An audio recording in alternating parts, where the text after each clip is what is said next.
اعوذ باللہ من الشیطان الرجیم بسم اللہ الرحمن الرحیم الحمد للہ والصلاۃ علی آلہ اما بعد بسم اللہ الرحمن الرحیم اللہم صلی علی محمد وعلی محمد وعجل فرجہم۔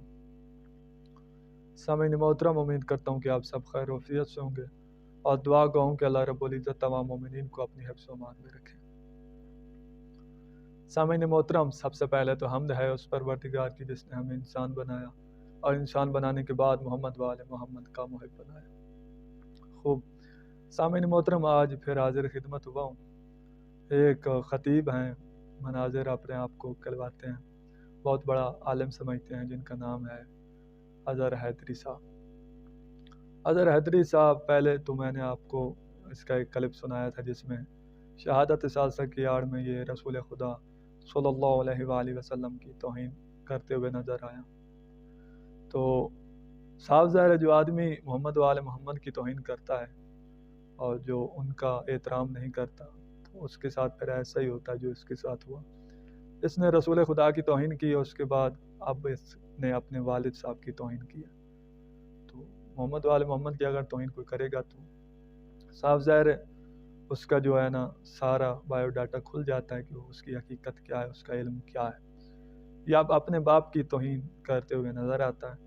آپ ذرا کلم ملاحظہ فرمائیں، پھر بات کرتے ہیں۔ سید گل یاد رکھی، قبر دیا کندھا تک کام دے گی۔ میں قرآن سر تے رکھ کے کہنا سیال کو ٹالیا، جویں شراب پینا حرام ہے، جویں جوا کھیڈنا حرام ہے، جویں زنا حرام ہے، جویں لواطا حرام ہے، جویں سور کھانا حرام ہے، ایویں کسے مولوی دی آکھے کلمے اذان یا تشہد وچوں علی ولی اللہ چھڈنا حرام۔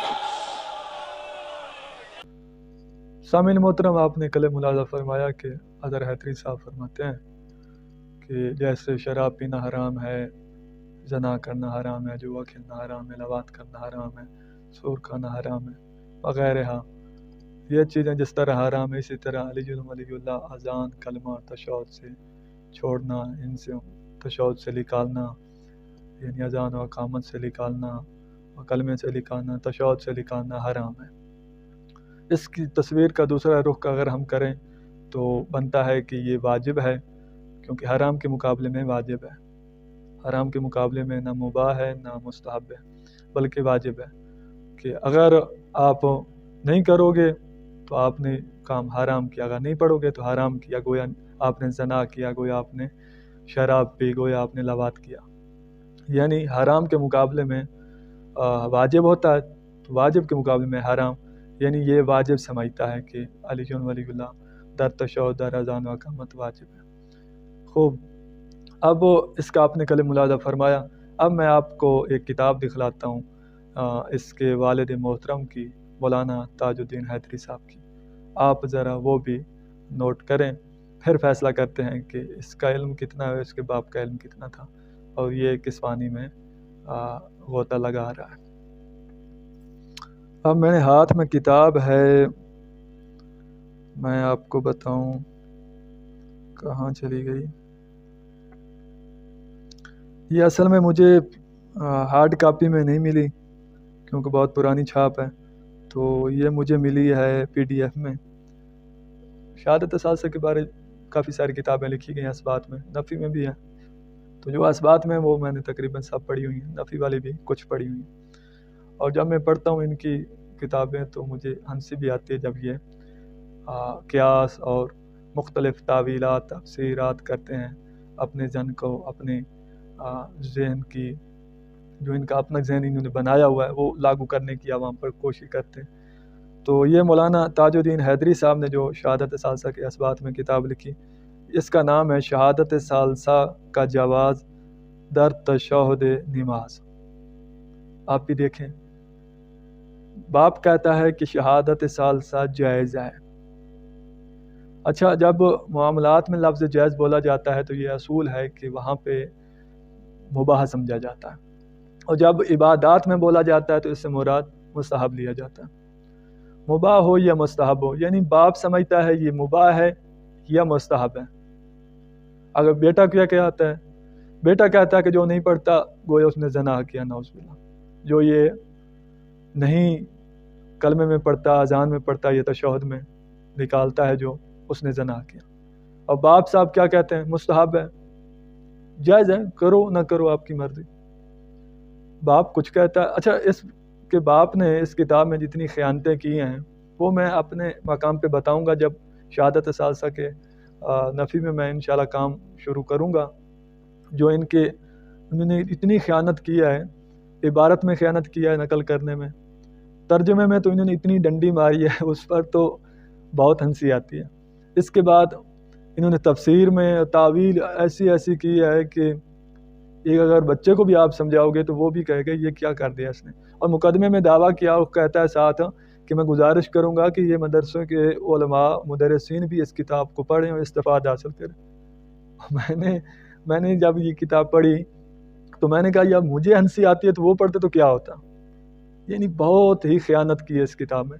تو خیانت کرنے کے باوجود، وہ بہت کوشش کرنے کے باوجود ناکام کوشش کرتا رہا، تو وہ جائز تک ثابت کرنے کی کوشش کرتا رہا کہ جائز ہے. یعنی عبادات میں لفظ جائز بولا جاتا ہے تو اس سے مراد کیا ہوتا ہے؟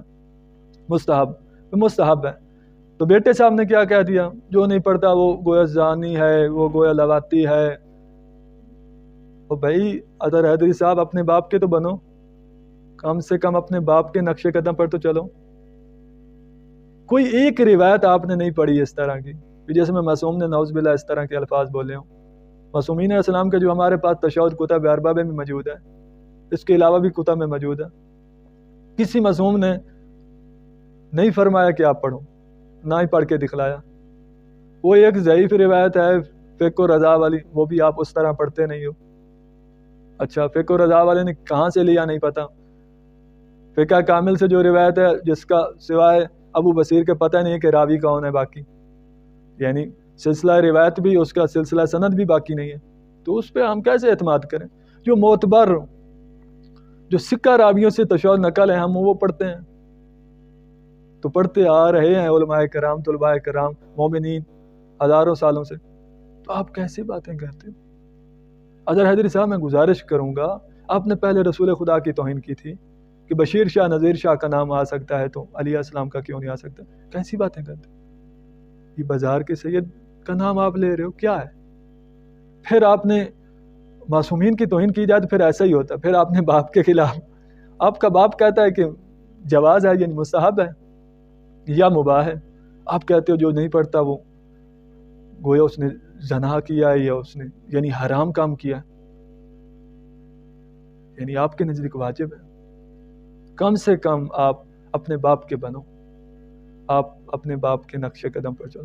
ہاں ایک ہے کہ ایک بندے کا باپ عالم نہیں ہے تو وہ تو چلو اس کا باپ جو کرتا رہا تو وہ بندہ کہے میرا باپ عالم نہیں تھا. آپ کے باپ کے بارے تو آپ خود کہتے ہو میرا باپ کہ تھا، یہ تھا، وہ تھا، محققین میں اس کا ذکر ہے، اور آپ خود بڑے بڑے دعوے کرتے میں مناظر اسلام ہوں، میں فلاں ہوں، میں فلاں جگہ پہ گیا تو مولوی بھاگ گئے، فلاں جگہ پہ. جب آپ کو بلایا جاتا ہے، مولانا تقی ہاشمی صاحب نے، نجفی صاحب نے بلایا، آئیں بائیں شائیں کے علاوہ آپ نے آج تک نہیں ٹائم دیا.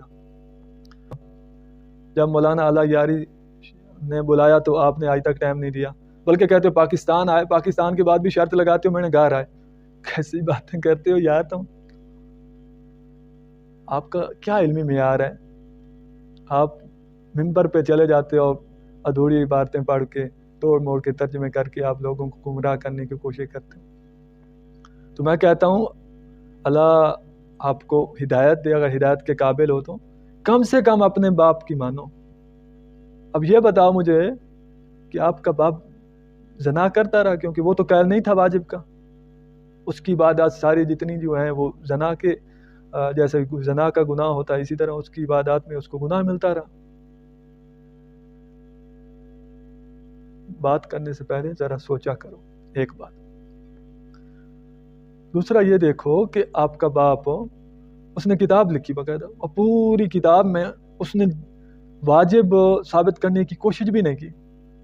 جو بھی کوشش کرتا رہا مستحب تک وہ رہا، تو وہ بھی اس سے ثابت تو نہ ہو سکا کیونکہ اس نے بہت ساری خیانتیں کی ہیں، وہ میں انشاءاللہ بتاؤں گا. تو اطہر حیدری صاحب آپ لہذا خدایا اس قوم کو سیدھا ہونے دو، اپنا محاسبہ کرو، اور مومنین کو اب چوروں بیچنا چھوڑ دو. خدایا مومنین سیدھا ہونا چاہتے ہیں تو اب جرم بیچنا چھوڑ دو۔ مومنین سے گزارش کروں گا ان لوگوں سے بچو جو اپنے باپ کے نہیں ہیں، جو اپنے باپ کے نقش و قدم پر نہیں چل سکتے، جو اپنے باپ کو یعنی ادبی لحاظ سے اس نے گالی دی ہے، جو معصومین علیہ السلام کی توہین کرتے ہیں، تو آپ ان کے پیچھے کیوں جاتے ہو؟ خود بچو، اپنے بچوں کو بچاؤ۔